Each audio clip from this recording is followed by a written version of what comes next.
Namaste, Dandavat Pranam. By the instruction and grace of our spiritual master, Om Vishnu Pad Paramahamsa Sripad Bhakti Madhava Puri Maharaj, we are here reading Srimad Bhagavatam. Om Namo Bhagavate Vasudevaya. Canto 3, the Status Quo, Chapter 30, Text 31.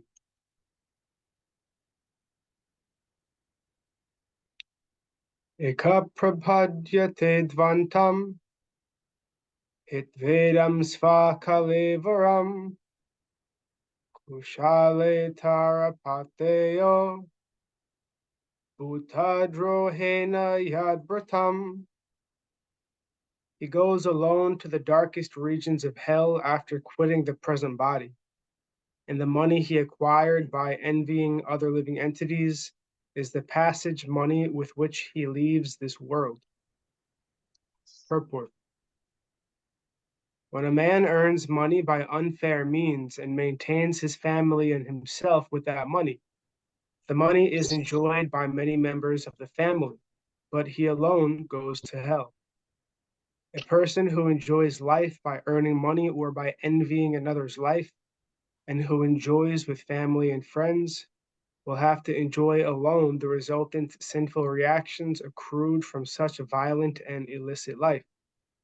For example, if a man secures some money by killing someone and with that money maintains his family, those who enjoy the black money earned by him are also partially responsible and are also sent to hell. But he who is the leader is especially punished. The result of material enjoyment is that one takes with him the sinful reaction only, and not the money. The money he earned is left in this world, and he takes only the reaction. In this world also, if a person acquires some money by murdering someone, the family is not hanged, although its members are sinfully contaminated. But the man who commits the murder and maintains his family is himself hanged as a murderer. The direct offender is more responsible for sinful activities than the indirect enjoyer. The great learned scholar Chanakya Pandita says, therefore, that whatever one has in his possession and had better be spent for the cause of Sat, or the Supreme Personality of Godhead, because one cannot take his possessions with him. They remain here, and they will be lost. Either we leave the money, or the money leaves us, but we will be separated. The best use of money, as long as it is within our possession, is to spend it to acquire Krishna consciousness. Text 32. Daivena saditam tasya samhalam niraye puman bhunte katumba poshasya pratavita ivatura.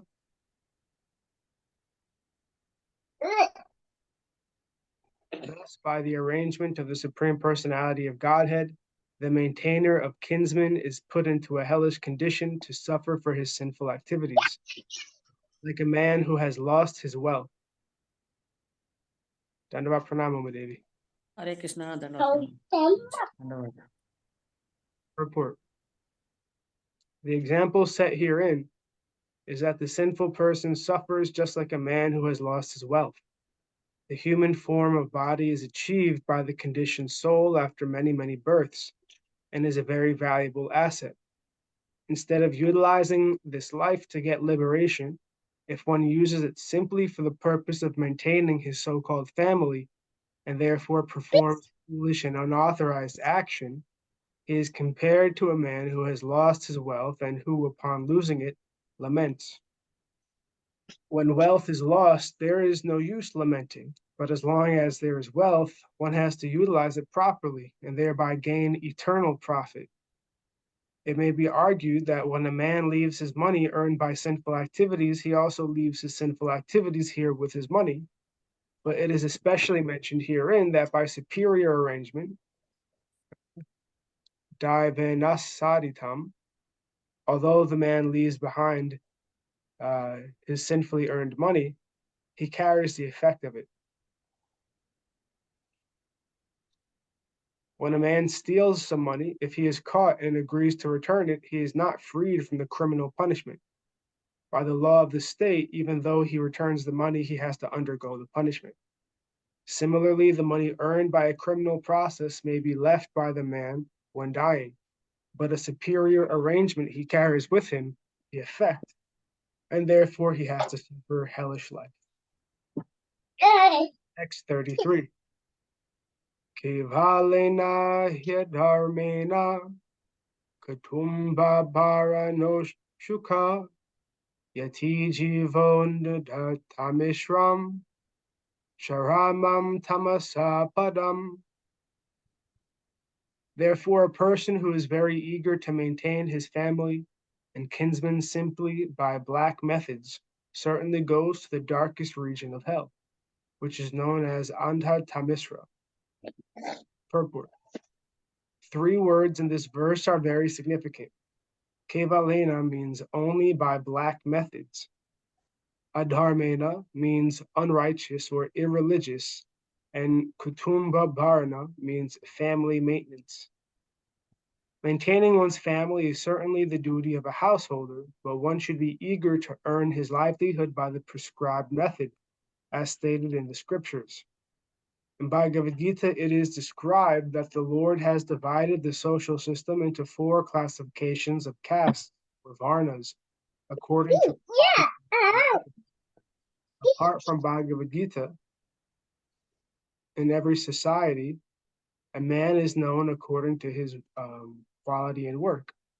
For example, when a man is constructing wooden furniture, he is called a carpenter, and a man who works with an anvil and iron is called a blacksmith. Similarly, a man who is engaged in the medical or engineering fields has a particular duty and designation. All these human activities have been divided by the Supreme Lord into 4 varnas, namely Brahmana, Kshatriya, Vaishya, and Sudra. In Bhagavad Gita and in other Vedic literatures, the specific duties of the Brahmana, Kshatriya, Vaishya, and Sudra are mentioned. One should work honestly according to his qualification. He should not earn his livelihood unfairly by means for which he is not qualified. If a Brahmana who works as a priest so that he may enlighten his followers with the spiritual way of life is not qualified as a priest, then he is cheating the public. One should not earn by such unfair means. The same is applicable to a Kshatriya or to a Vaishya. It is especially mentioned that the means of livelihood of those who are trying to advance in Krishna consciousness must be fair and uncomplicated. Here it is mentioned that he who earns his livelihood by unfair means, kevalena, is sent to the darkest hellish region. Otherwise, if one maintains his family by prescribed methods and honest means, there is no objection to one's being a family man. Text 34. Adhasta nara lokasya yavhatiryatanhadaya kramasa samanukramya punar atravrajekshuchi. Having gone through all the miserable hellish conditions and having passed in a regular order through the lowest forms of animal life prior to human birth, and having thus been purged of his sins, one is reborn again as a human being on this earth.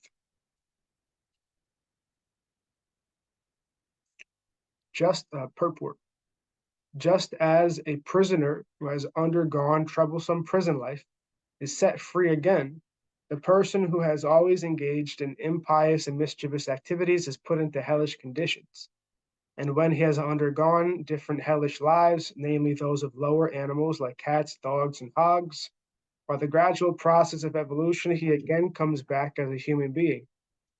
In Bhagavad Gita, it is stated that even though a person engaged in the practice of yoga system may not finish perfectly and may fall down for some reason or other, his next life as a human being is guaranteed.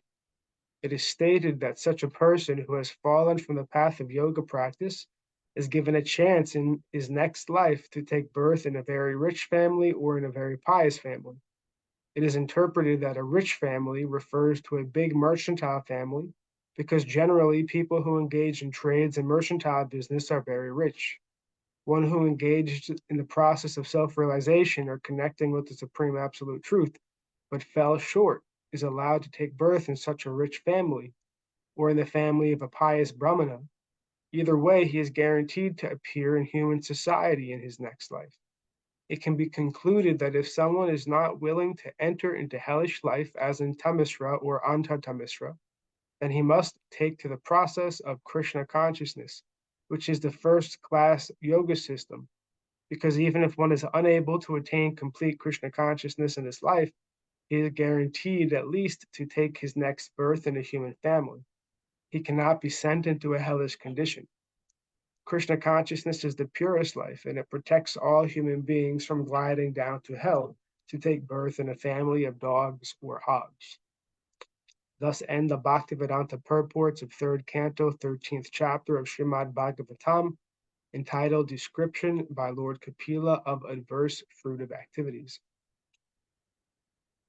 Chapter 31, Lord Kapila's Instructions on the Movements of the Living Entities. Text 1. Sri Bhagavanu Vacha Karmana Dhaiva Netrena Jantor Deho Papataye Striha Pravista Udaram Pumsoreta Kanasraya.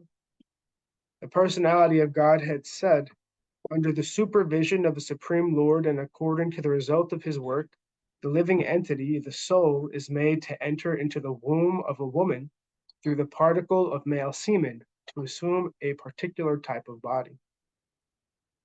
Purport. As stated in the last chapter, after suffering different kinds of hellish conditions, a man comes again to the human form of body. The same topic is continued in this chapter in order to give a particular type of human body of form to a person who has already suffered hellish life. The soul is transferred to the semen of a man who is just suitable to become his father. During sexual intercourse, the soul is transferred through the semen of the father into the mother's womb in order to produce a particular type of body. This process is applicable to all embodied living entities, but it is especially mentioned for the man who is transferred to the Anta Tamisra hell.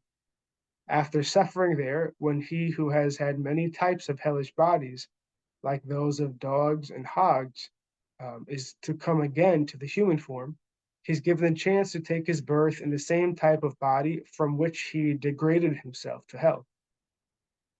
Everything is done by the supervision of the Supreme Personality of Godhead. Material nature supplies the body, but it does so under the direction of the Supersoul. It is said in Bhagavad Gita that a living entity is wandering in this material world on a chariot made by material nature. The Supreme Lord, as Supersoul, is always present with the individual soul. He directs material nature to supply a particular type of body to the individual soul according to the result of his work, and the material nature supplies it.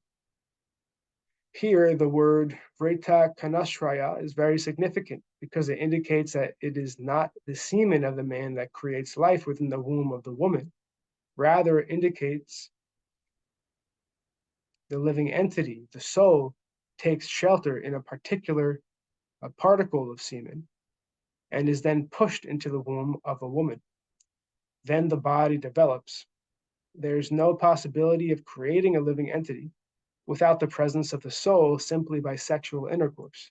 The materialistic theory that there is no soul and that a child is born simply by material combination of the sperm and ovum is not very feasible. It is unacceptable. Text 2. Kalalam tveka ratrena pancharatrena budbudam dasahena tu karkandu pisyandam vatataparam. On the first night, the sperm and ovum mix, and on the 5th night, the mixture ferments into a bubble. On the 10th night, it develops into a form like a plum, and after that, it gradually turns into a lump of flesh or an egg, as the case may be. Purport. The body of the soul develops in 4 different ways according to its different sources. One kind of body, that of the trees and plants, sprouts from the earth. The second kind of body grows from perspiration, as with flies, germs, and bugs. The third kind of body develops from eggs, and the fourth develops from an embryo. This verse indicates that after emulsification of the ovum and sperm, the body gradually develops either into a lump of flesh or into an egg, as the case may be. In the case of birds, it develops into an egg, and in the case of animals and human beings, it develops into a lump of flesh. Text 3. Masena tu shirodvabyam avangriya adyanga vigraha nakalomasti charmani lingachidro bhavastribi. In the course of a month, a head is formed, and at the end of 2 months, the hands, feet, and other limbs take shape. By the end of 3 months, the nails, fingers, toes, body hair, bones, and skin appear, as do the organ of generation and the other apparatures of the body, namely the eyes, nostrils, ears, mouth, and anus.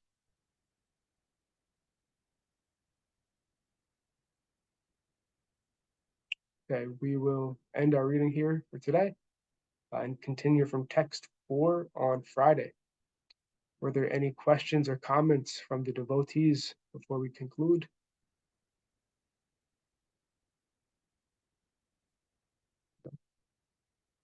Okay.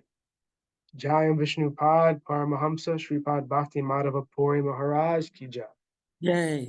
Srila Prabhupada, Srila Guru Maharaj, Srila Gurudev, Srila Acharya Dev, Srila Shanta Maharaj Ki Jai. Jai. Jai Rupanuga Guru Varga Ki Jai. All Jai. glories to the assembled devotees, all glories to the worldwide devotees. Sama Bhaktiveda Vrinda Ki Jai. Jai. Navadvip Dham Ki Jai, Nashangapuri Dham Ki Jai, Mayapur Jai. Dham Ki Jai. Jai. Jagannath Puri Dham Ki Jai, Baladev Jai. Subhadra Jagannath Ju Ki Jai. Jai. Ganga Mai, Yamuna Mai Ki Jai, Vrindavan Dham Ki Jai, Giri Jai. Govardhan, Gupta Govardhan Dham Ki Jai, Sham Jai. Kund, Radha Kund Ki Jai, Jai. Devi Bhakti Devi Vrinda Devi Ki Jai. Jai Jai. Srimad Bhagavatam Ki Jai. Jai. Jai Harinam Sankirtan Yagya Ki Jai, Scientific Jai. Kirtan Yagya Ki Jai, Princeton Jai. Bhaktivedanta Institute Ki Jai, Sri Jai. Chaitanya Saraswat Institute Ki Jai, Sri Jai. Chaitanya Saraswat Mutt Ki Jai, Sri Jai. Tagore Premanandi Hari Hari Hari Hari Bol. Jai, Shrimati Uma Devi Dasi Ki Jai, Jai Jai Bhakta Gurudev. Anders Prabhu Ki Jai, Jai. Hare Krishna, Sripad Krishna Keshav Prabhu ji ki jai. Gurudev. Dandavat Pranams, nice to see Dandavat you Pranam. this morning. Avish Maharaj Prabhu. How is Maharaj? He's okay. It's You know, okay. he's okay. Thanks, Prabhu. Haribol, Dandavat Pranam. Dandavat.